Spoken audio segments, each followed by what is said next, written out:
Spatula की मदद से कर लें या चम्मच की मदद से कर लें। अब दोबारा इसी में भी अभी घी है, तो इसको हम मज़ीद थोड़ा सा और भूनेंगे और खुशबू के लिए हल्की सी खुशबू आए, जैसे खोए वगैरह में आती है हलवे में, तो इलायची पाउडर ऐड कर देंगे। बहुत ज़बरदस्त यहाँ पे खुशबू आना शुरू हो जाती है। तो इसके साथ ही हम चीनी ऐड कर लेंगे। अगर आप शक्कर ऐड करना चाहते हैं वो कर लें।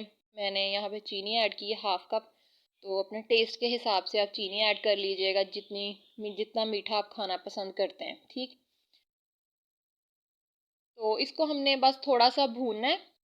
इसका थोड़ा सा जब मतलब कच्चापन ख़त्म हो जाए, और इसमें थोड़े से बादाम वगैरह ऐड कर लें, आपकी मर्ज़ी है गार्निश के लिए।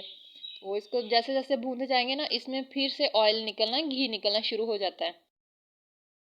और मेरे ख़्याल में ये काफ़ी हेल्दी भी हलवा है, और टेस्ट तो अमेजिंग है इसका, बहुत ज़बरदस्त है। आप ज़रूर एक दफ़ा ज़रूर बनाइएगा, ट्राई ज़रूर कीजिएगा ये रेसिपी। आप भी इंशाल्लाह मेरी तरह बहुत खुश होंगे, और एक्सपेरिमेंट आपका भी बहुत कामयाब रहेगा। सर्दियों में स्पेशली ये बहुत अच्छी है, क्योंकि हलवा भी अच्छा लगता है, और दूसरी ये है कि बर्तन वगैरह भी धोने नहीं पड़ते। इसी के साथ फ्रेंड्स, मेरी रेसिपी आपको पसंद आई तो वीडियो को लाइक सब्सक्राइब ज़रूर कीजिएगा।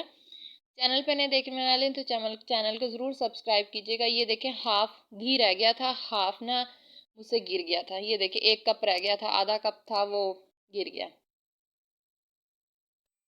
इसी के साथ फ्रेंड्स, अगर आपको मेरी ये रेसिपी पसंद आई है तो वीडियो को लाइक और चैनल को ज़रूर सब्सक्राइब